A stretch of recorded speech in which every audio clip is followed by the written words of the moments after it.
Shalom, salam sadis, salam cuan. Ketemu lagi di hari Senin. Waktu cepat berlalu ya. Kongres buat kemarin ada beberapa yang sangkut udah kejemput. Ada mereka ini komen ya, kok udah kejemput kongres. Saya juga senang dengar ada yang kalian udah kejemput. Nah itulah inti daripada sadis ya kan, sabar disiplin gitu. Jadi ini baru saya lihat market hari ini Senin, ini masih koreksi kecil ya, merah dikit masih di 47.000. Ini sekarang saya lihat 47.103 something. Masih koreksi kecil, bukan dam ya. Ada yang tanya, Om ini dam ya? Bukan dam, ini baru koreksi, masih kecil kok ya. Koreksinya kecil ya, mudah-mudahan nggak koreksi besar dulu lah. Tapi kalau saya lihat pergerakannya sih kayaknya nggak koreksi besar. Sebulan belakangan ini kan Selasa koreksinya lumayan juga ya. Mudah-mudahan besok Selasa nggak terlalu. Kalau dilihat hari ini setelah tadi pagi tutup weekly candle menguat di 47 something itu tadi. Berarti nggak kelihatan Bitcoin ini posisi menguat gitu. Cuma ini dia koreksi kecil, gua rasa mudah-mudahan nggak lama lah ya. Maka tadi ada yang tanya, Om udah masuk hedge family? Belum, karena saya lihat mungkin kalau ada koreksi pun koreksi di kisaran sekitar $1.000 aja. Misalnya tadi 47.600 something gitu. Kalaupun dia mau turun besok juga di kisaran 46 something. Itu kalau ini mungkin atau bertahan di 47.100 kayak ini sekarang, atau 46 something lah ya. Nanti dia naik lagi gitu. Saya rasa di posisi itu jadi belum tertarik lah saya masuk ke ininya, ke shortnya ya. Jadi ya nunggu aja lah, lihat perkembangannya.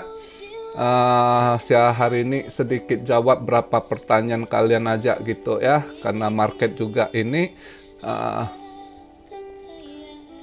ada yang tanya, Om tadi pagi saya bangun ada tuh mungkin tengah malam itu sempat 48.000 Bitcoin ya, 675 juta. Ada yang tanya, Om Bitcoin 675 juta kok altcoinnya begitu terus, dia belum kesusul kali ya. Ya itulah, kalau kena di pucuk ya susah kejemput gitu kan, sabar. Cuma makanya saya bilang kenapa saya nggak mau suruh kalian serok. Nah itu karena kita nggak tahu koin apa. Ada beberapa koin yang dipump, maka kita nggak tahu koin apa yang mau dipump karena ribuan koin ya. AXS ya yang jadi ini siapa beruntung. Tapi kalau Anda salah beli koin, dia nggak mau naik, nanti begitu koreksi turunnya drastis lagi.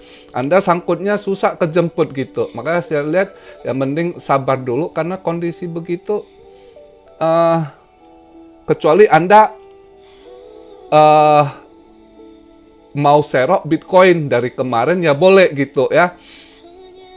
Tapi kalau altcoin udah ketahuan Bitcoin dominance menguat terus ya kan, makanya agak ribet gitu, takutnya sangkut gitu ya.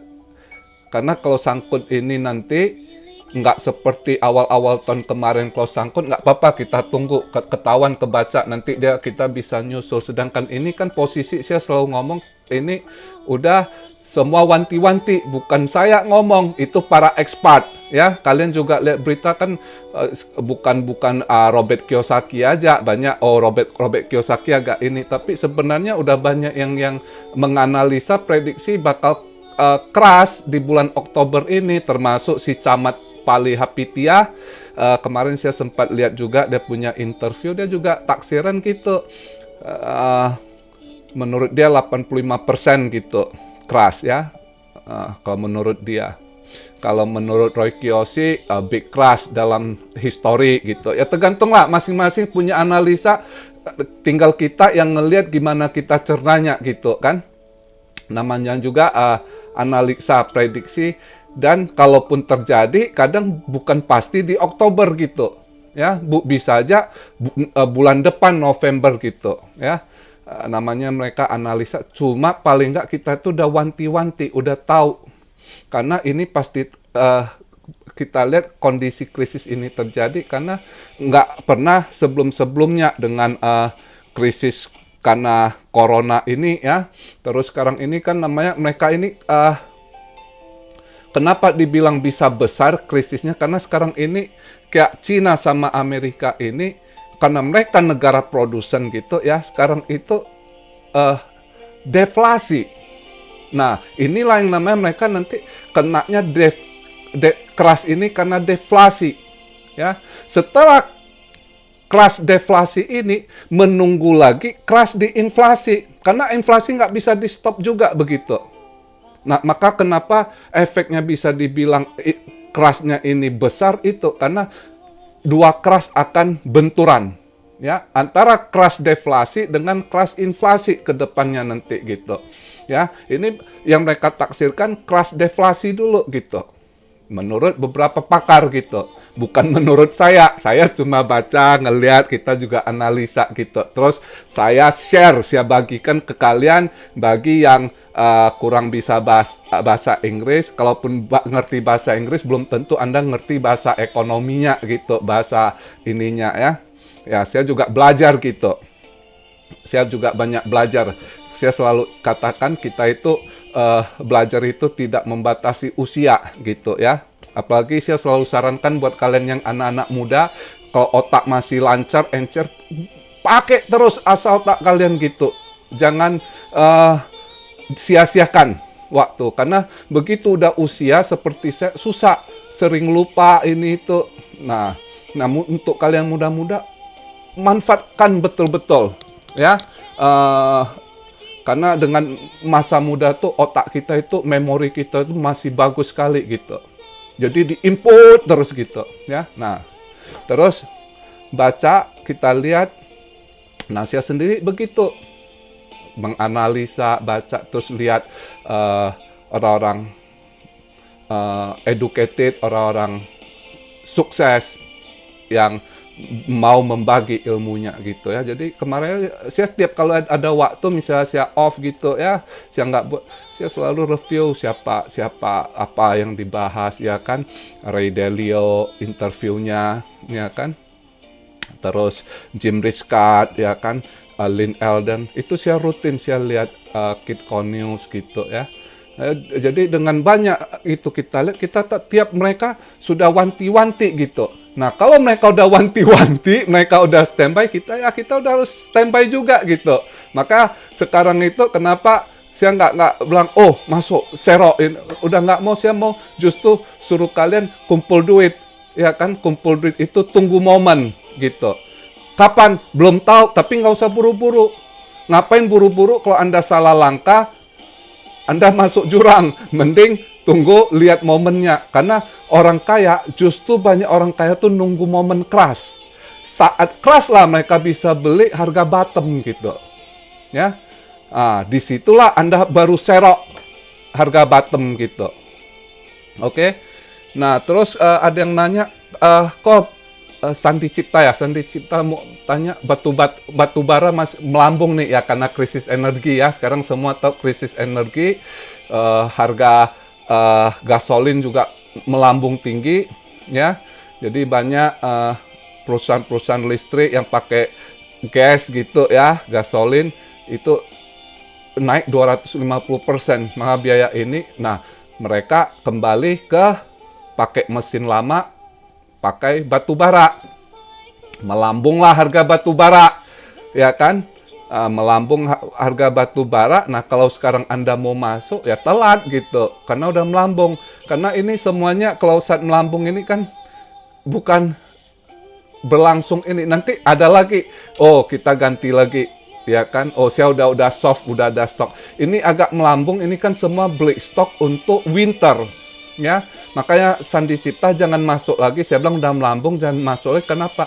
Ini sempat masuk karena semua butuh mau beli stok juga untuk winter musim dingin. Harus ada energi untuk mesin pemanas, untuk elektrik. Mereka udah siap-siap ya negaramu. Kan nggak kayak Indonesia 1 tahun 365 hari panas. Nah kayak negara kami tinggal ini itu 4 musim gitu. Nah ini mereka udah harus prepare juga stok energinya untuk musim dingin gitu. Nah bila stoknya udah cukup, itu harga pasti turun lagi. Makanya saya bilang jangan masuk. Tapi buat yang mau invest, ya sarankan nunggu crash ini. Ya, Anda yang mau masuk ke saham, itu kesempatan bagus sekali. Masuklah ke saham tambang mining. Ya, tambang apa? Ya itu bisa aja yang energi, untuk keperluan energi, ya kan. Misalnya tambang batu bara, nanti kalian baru masuk lagi. Tapi batu bara, kalau pribadi saya justru lebih mau ke tambang-tambang elektrik gitu ya, misalnya nikel, ya kan, lithium gitu. Kalian gak usah cari perusahaan besar, cari aja perusahaan-perusahaan kecil tapi yang sehat ya. Kalian cari sendiri di Indo, saya kurang tahu ya, kecuali Anda tahu itu istilahnya junior mining gitu, atau tambang perak. Tambang perak sangat bagus ya. Perak ini terus dibutuhkan gitu ya. Nah itu nanti sekarang ini lagi turun loh. Itu banyak harga saham lagi agak jatuh ya, karena precious metal banyak itu lagi ini ketekan ya.